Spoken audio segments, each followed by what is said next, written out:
Bom, e conforme anunciado, a Band News Belo Horizonte continua com as entrevistas com os candidatos ao governo de Minas. Hoje a gente recebe aqui nos nossos estúdios a candidata do PSOL, a Lorene Figueiredo.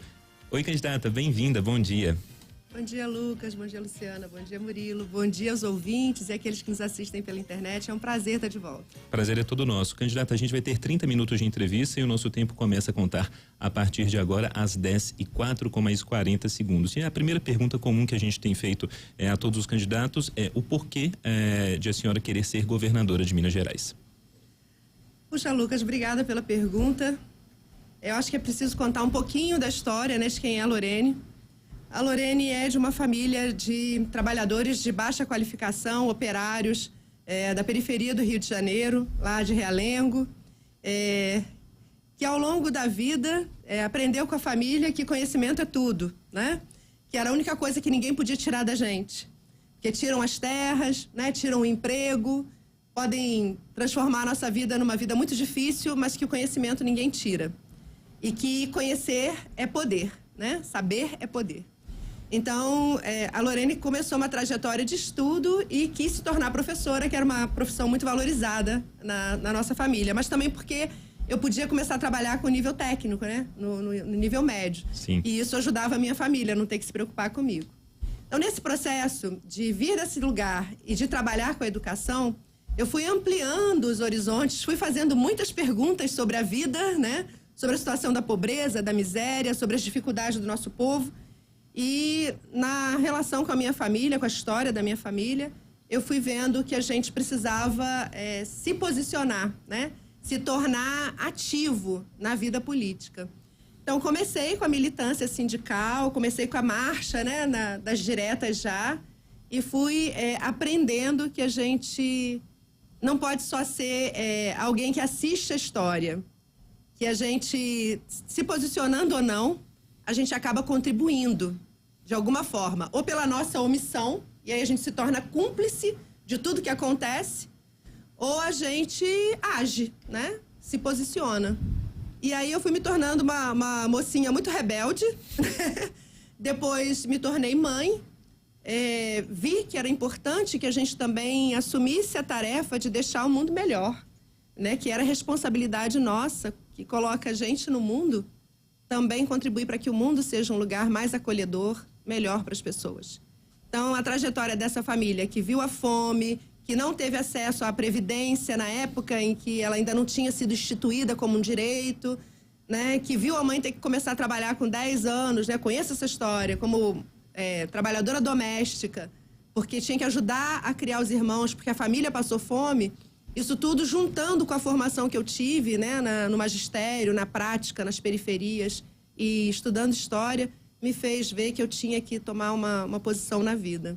E essa trajetória, essa caminhada me trouxe até aqui, né, a candidatura de governo. E por que ser candidata ao governo?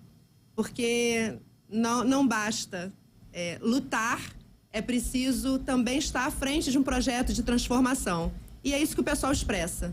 A possibilidade, mesmo com os estreitos, né, limites que a sociedade de mercado nos impõe, nós temos um programa que expressa uma transformação, expressa uma mudança qualitativa na vida das pessoas. E nós queremos realizar esse projeto. Ótimo. Candidata, primeiramente, bom dia. Obrigado por aceitar o convite da Band News para participar dessa sabatina. Eu queria abordar com a senhora a seguinte questão. Faltam aí praticamente 3 semanas para as eleições. A candidatura da senhora, segundo as pesquisas de intenção de voto, tem algo em torno de 1 a 2% dos votos, intenção de votos. Logicamente, eleição só em 2 de outubro, muita coisa pode acontecer, muita coisa pode mudar.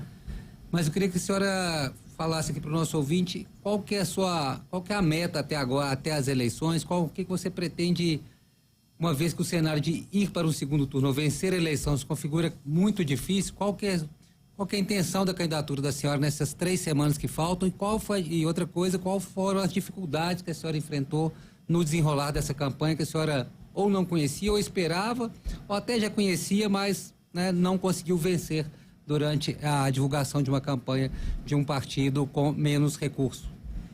Obrigada, Murilo. Em primeiro lugar, eu preciso saudar a iniciativa da Band, porque uma das dificuldades que se desenhou nesse processo é justamente o estreito espaço, né, que os debates de projeto de sociedade, de projeto de transformação social tem nessa eleição, né?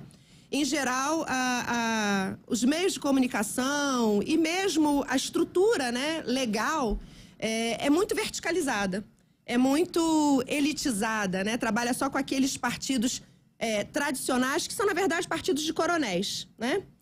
Ou, quando não, partidos de empresários que jorram dinheiro nas campanhas e que depois a gente sabe que a fatura vem, como veio no caso do Novo e do escândalo recente da Localiza, né?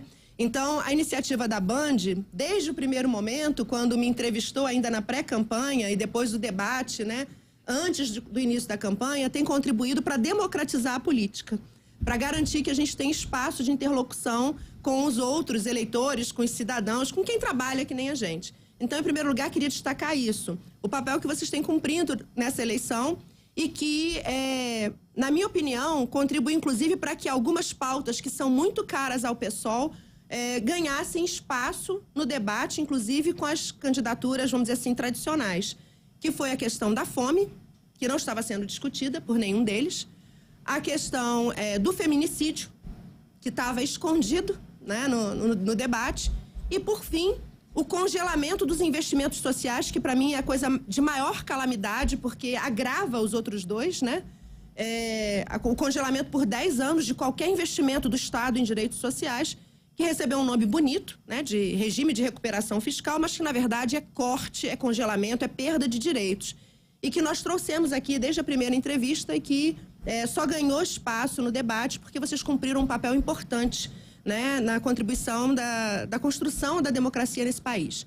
Bom, o que nós esperamos? Eu quero dizer que o pessoal tem sido sempre vitorioso, porque a gente trabalha com aquilo que a política é e com a realidade concreta. Ainda que a gente tenha muitos sonhos, muitos desejos e que a gente lute para realizá-los e realizaremos. Essas eleições, nessas eleições nós elegemos como principal tarefa derrotar os inimigos do povo, que a gente tem chamado de exterminadores do futuro, que são Romeu Zema, aliás, o Romeu da Zema, né? O representante do empresariado em Minas Gerais e o principal representante hoje do bolsonarismo em Minas. E o próprio Bolsonaro, que depois da experiência de 4 anos de governo, a gente tem visto que uma política de terra arrasada, né? São pessoas que não se sensibilizam com a fome. Nós temos 4,5 milhões de pessoas em extrema pobreza em Minas Gerais, 33 milhões de famintos no Brasil, e isso não é uma pauta, né? No plano de governo de Zema, a gente tem o quê? Nada. Nas entrevistas, o que a gente tem? Nada. Existe alguma coisa relacionada à política para mulheres, negros, LGBTs, pessoas em situação de extrema pobreza? Política de renda mínima, desemprego? Nada. São planos de governo para empresários. Então, a nossa principal tarefa nessa eleição é essa. Óbvio que nós temos outros interesses também, e eu gostaria muito e desejo que o eleitorado se identifique com o nosso plano de governo e vote na gente. E falando em plano de governo, né, o projeto de transformação, a senhora defende uma diversificação econômica, né, Sim. candidata? De que forma? Explique pra gente. Então, nós temos em várias regiões experiências bem-sucedidas. Eu até tinha elencado Santa Bárbara, Cerro. Eu agora não vou lembrar de cabeça os nomes, eu estou tendo um apagão aqui de memória. Mas são experiências que a gente constrói junto com movimentos muito significativos, como Territórios Livres de Mineração, que é justamente ir às regiões, identificar quais são as experiências concretas do modo de vida, do trabalho, da produção de renda, né, as experiências socioculturais locais, e a gente potencializa essas experiências. Além disso, a gente tem trabalhado também na lógica de desarticular essa rede de proteção e subsídio do agronegócio, né? O agro não é pop, o agro não é tudo. O agro traz o quê? Poluição, né? Degradação ambiental. A senhora falando no plano de governo em menos agronegócio, eu queria entender isso. Nós vamos valorizar a agricultura familiar, os pequenos, micro e médios produtores, articular uma rede de apoio, subsidiar quem realmente produz alimento barato e também aqueles que exportam. Porque Porque a gente tem pequenos produtores, por exemplo, de café, que têm um café de extrema qualidade que exportam, né? Mas nós vamos valorizar aqueles que mais empregam e que fixam as pessoas nos seus territórios, né? Que criam uma relação que é social, que é cultural, que é produtiva, né? E que protege o meio ambiente. Eu entendo, mas ao mesmo tempo também, quando a gente pega a composição do PIB divulgado pela Fundação João Pinheiro, isso que a gente coloca aí como agronegócio, né? Representa quase 1/3, se não isso, perto disso, né? Da nossa balança comercial, talvez é o que tenha sustentado o Estado, que 2019 para cá teve aquele crime de Brumadinho, né? Rompimento da barragem, depois 2 anos de pandemia, e o agro, a despeito desses anos muito ruins para o planeta, inclusive aqui para o Brasil e para o Estado também, parece que deu uma sustentada.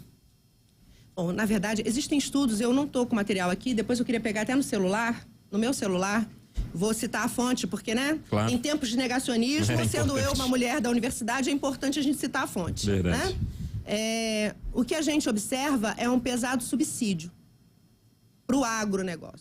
Sim. Entendeu? Subsídio significa o quê? Dinheiro público, dinheiro dos nossos impostos, com crédito facilitado, com juros baixos, né? Com alíquotas de exportação facilitando. E isso significa o quê? Que a gente deixa de investir nos setores que são mais produtivos, que produzem menor impacto ambiental e que mais empregam, para investir nos ganhos de gente como, por exemplo, Blairo Maggi, e que amplia, né, inclusive de maneira ilegal, a faixa de desmatamento, chegando no cinturão de fogo, por exemplo, que afeta o bioma da Amazônia. No nosso caso aqui em Minas Gerais, nós temos a destruição do bioma do Cerrado, né? Que, no final das contas, é importante também que os nossos ouvintes saibam que o bioma do Cerrado é um importante corredor de chuvas, né? São os rios aéreos. E a gente tem enfrentado cada vez mais o quê? Seca, aquecimento, né? Os extremos, né? Os extremos, as temperaturas extremas, que são a expressão dessa política de destruição, que inclusive chega às raias do absurdo, como a autorização para mineração na Serra do Curral. Exatamente, né? Candidato. Caso eleita, como será a relação do governo da senhora com a mineração? Bom, em primeiro lugar, um governo deve governar para as pessoas, para o conjunto dos trabalhadores que produzem a riqueza de Minas Gerais. Eu quero deixar isso aqui bem claro. Empresário vive de lucro. Lucro é o quê? É exploração do trabalho. Então, tem que haver algum nível de regulação e de proteção social para quem produz a riqueza, né? E nosso compromisso do PSOL é com os trabalhadores, é com os mineiros e não com as mineradoras. Ao contrário de Romeu Zema e de Bolsonaro, que inclusive fecha os olhos para o garimpo ilegal em terras indígenas, né? O que nós vamos fazer? Nós vamos regular o setor. É inaceitável que uma mineradora seja a própria fiscalizadora do seu processo de mineração, que é o que acontece hoje, né? E que está previsto no plano de governo de Zema o quê? Nada. Ele diz que vai desburocratizar o Estado, informatizando. Então vai ter um autosserviço. Eu, que sou dono de uma mineradora, vou dizer como é que estão as coisas aqui. Mas uma legislação até federal, aí passa pela ANM, aí como que a gente faz? Vamos lá. O que nós vamos fazer? Nós vamos... E é por isso que é importante que as pessoas saibam que não se pode votar em Lula e votar em Zema junto. Quem vota em Lula, não vota em Zema. E a gente precisa eleger Lula logo, no primeiro turno, para estabelecer uma interlocução com um governo que seja, de fato, um governo mais pró-trabalhadores. No que cabe às tarefas do Estado de Minas Gerais, nós vamos regular fortemente o setor. Vamos fiscalizar, vamos recompor todo o setor de proteção ambiental e vamos garantir que as mineradoras não produzam mais, nunca mais, os crimes de Mariana e Brumadinho. Vamos fazer valer a lei Mar de Lama nunca mais. E vamos tombar a Serra do Curral. Candidata, queria mudar um pouco de assunto, falar a questão dos servidores públicos, que é um tema sempre caro aí aos partidos de esquerda, a valorização do serviço público. O governo Pimentel, que antecedeu o governo Romeu Zema, ele até aderiu à questão do piso nacional da educação, mas não conseguiu pagar esse piso. Então, a pergunta que eu faço é a seguinte: como valorizar o servidor público sem, por exemplo, descumprir a lei de responsabilidade fiscal? Lembrando, por exemplo, que as forças policiais recentemente fizeram uma manifestação e estão com uma pauta também de reajuste. Os professores, servidores da saúde. como valorizar o serviço público, dar reajuste para o serviço público sem descumprir lei de responsabilidade fiscal. Bom, isso é um outro debate. Mas, em primeiro lugar, é preciso dizer do cinismo, né? Da frieza com que o atual governador trata o serviço público. Eu não estou fazendo aqui uma discussão corporativista, não, tá? Quero deixar isso bem claro. Bem evidente, né? Para não usar uma expressão racializada. Bem evidente. O que nós estamos defendendo? Que a garantia de um serviço público, de um servidor público bem remunerado, com carreira, com estabilidade, com garantias, é a condição, é o outro lado da moeda da oferta de um serviço público de qualidade. Vou dar um exemplo muito simples para quem está nos ouvindo. Um professor que dá 60 horas aula por semana, ele cospe aula, ele não prepara. Primeira coisa. Ele trabalha com o que ele já tem na cabeça, ele é quase um robô, né? Ele tem que corrigir aproximadamente entre 800 e 1.000 provas. Então, ele não lê. Ele tem que fazer prova de marcar X. Seu filho sai escrevendo sapo com C cedilha e a culpa vai ser do professor. Mas não é dele, porque ele está exausto. Ele também tem uma vida, tem família, e com o dinheiro que ele recebe, ele sequer pode comprar jornal, assinar uma internet, comprar livro, e isso é perda de qualidade do acesso do seu filho à educação e à cultura. A mesma coisa, vamos pensar num técnico em enfermagem, no enfermeiro, que multiplica plantões. Ele emenda um plantão em outro. Agora, pensa isso na pandemia. Nós temos um conjunto de trabalhadores da educação e da saúde exaustos e sem remuneração adequada. E isso significa que eu não consigo oferecer para quem acessa os direitos sociais, para quem acessa a saúde e a educação pública, um serviço de qualidade. Então, essa é a primeira coisa. Agora, outra coisa mais grave é que salário de professor não depende de recursos estaduais, exclusivamente. A principal fonte de remuneração dos trabalhadores da educação é um fundo federal, que é o Fundeb. E o governador precisa prestar contas do que fez com o dinheiro do Fundeb. Da mesma forma, o governo federal. Tanto Zema quanto Bolsonaro, né? Bolsonaro tem cortado recursos do Fundeb e Zema também.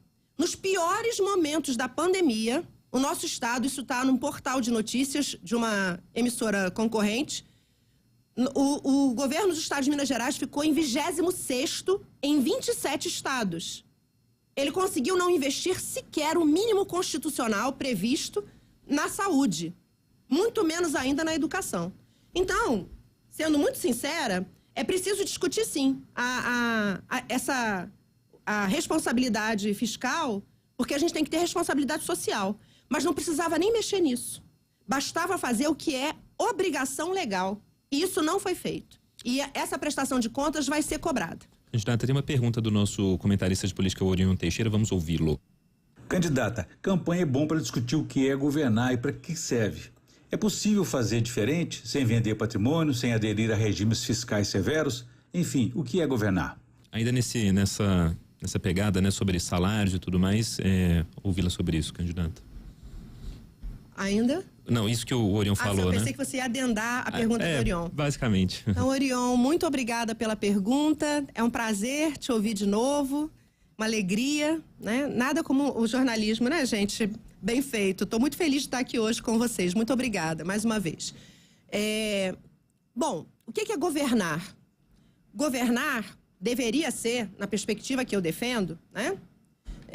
Garantir que os efeitos da exploração do trabalho, né, que a forma como a vida está organizada, né, não impacte, não destrua os sonhos, os direitos, as garantias de quem sai todos os dias de manhã de casa para trabalhar, pensando num futuro melhor para sua família.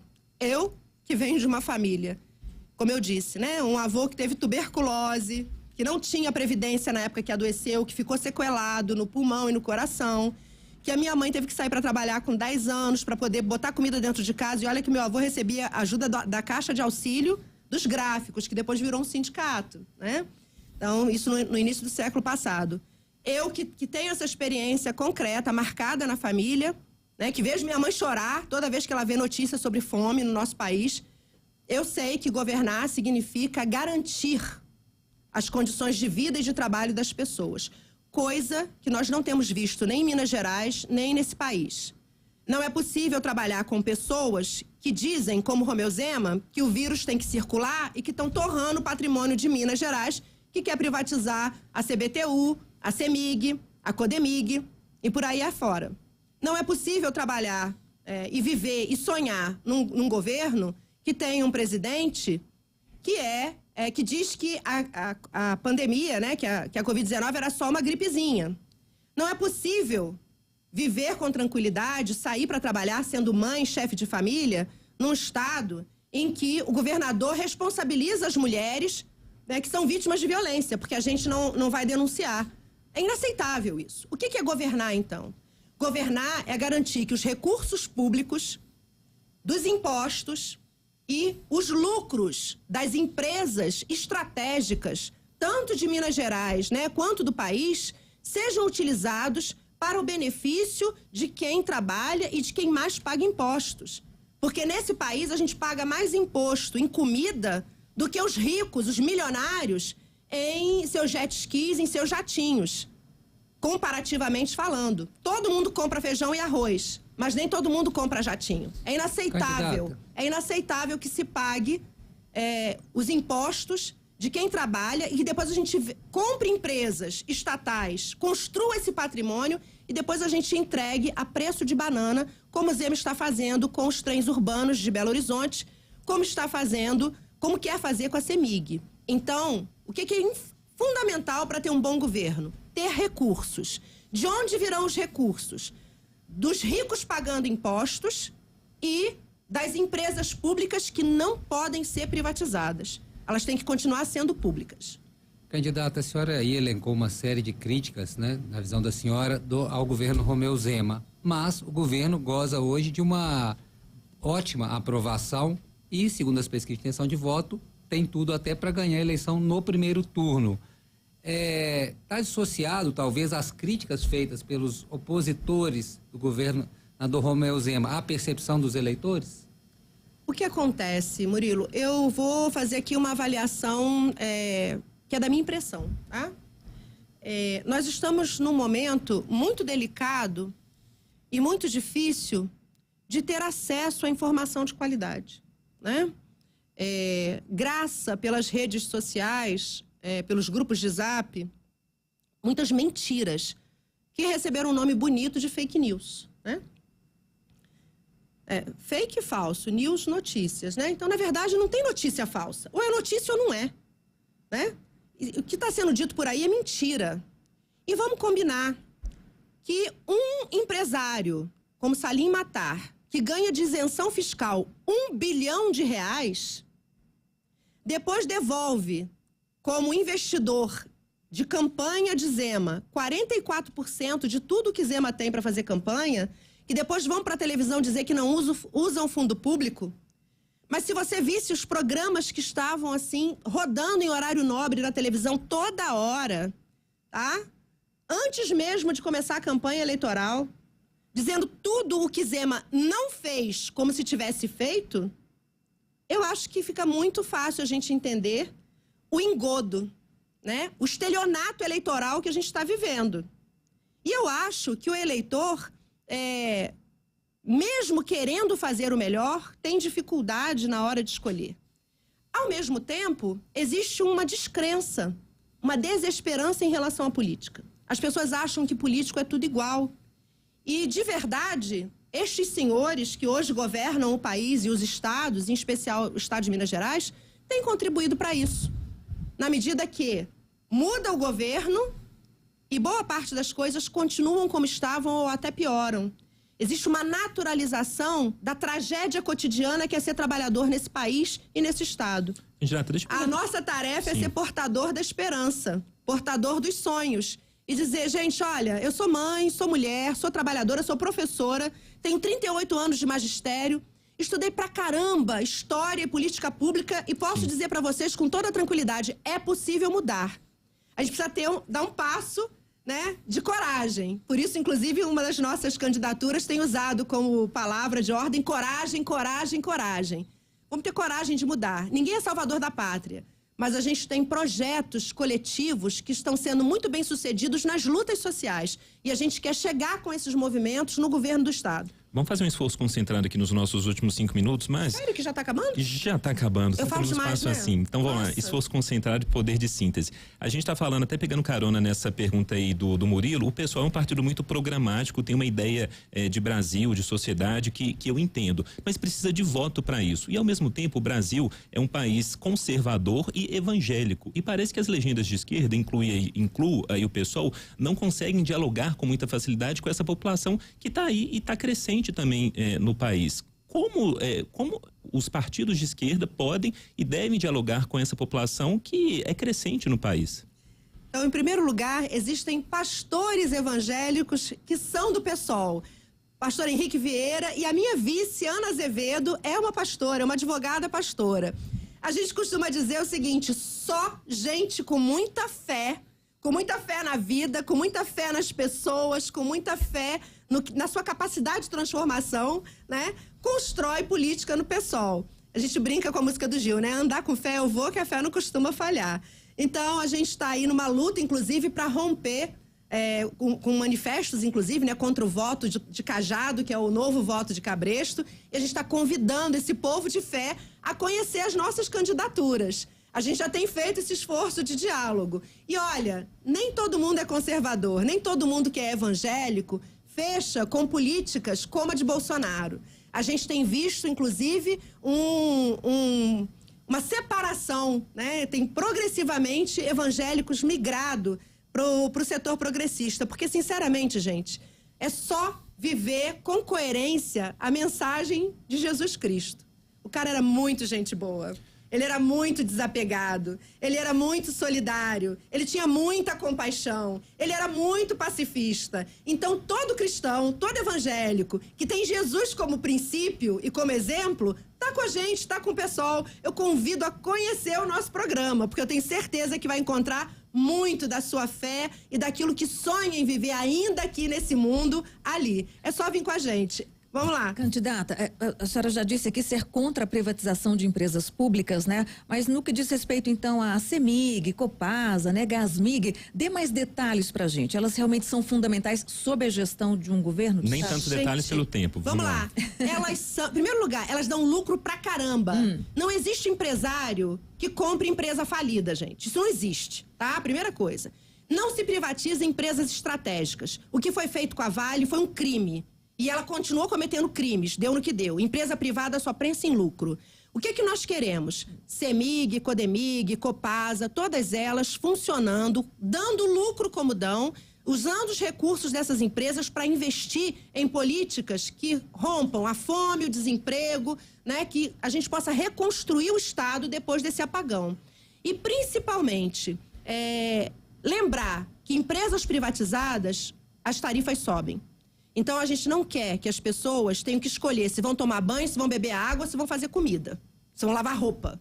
A gente não quer que as pessoas paguem uma tarifa mais absurda do que já pagam na CEMIG. A gente quer usar os recursos dessas empresas, inclusive, para promover uma transição. Por que não energia solar em todas as periferias? Candidata, 1 minuto para a senhora falar sobre transporte, que é um tema aqui de hoje da região metropolitana, trânsito caótico. Aí depois a senhora tem 1 minuto para consideração. 1 minuto para transporte. Um abraço para a Rede Mobiliza, com a qual nós nos comprometemos. E temos, inclusive, o prazer de ter vários deles como interlocutores na construção do nosso plano de mobilidade.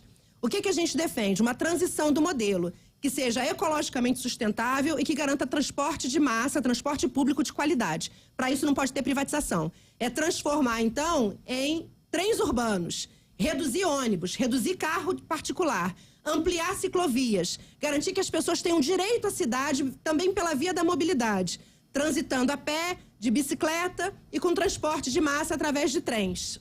E 1 minuto agora para a sua consideração final, sua mensagem final. Gente, nós estamos vivendo um momento que é a hora da verdade desse país e desse Estado. A gente precisa eleger Lula, mas também a gente não pode permitir que Zema ganhe no primeiro turno. Minas merece um segundo turno. Eu sou mulher. Eu me sinto muito ofendida com cada vez que eu vejo o Zema abrir a boca e dizer que a responsabilidade da gente ter 5 pedidos de medida protetiva por hora e um feminicídio por dia é culpa nossa. Nós, mulheres, podemos virar esse jogo. Nós estamos com Lula e vamos derrotar Zema.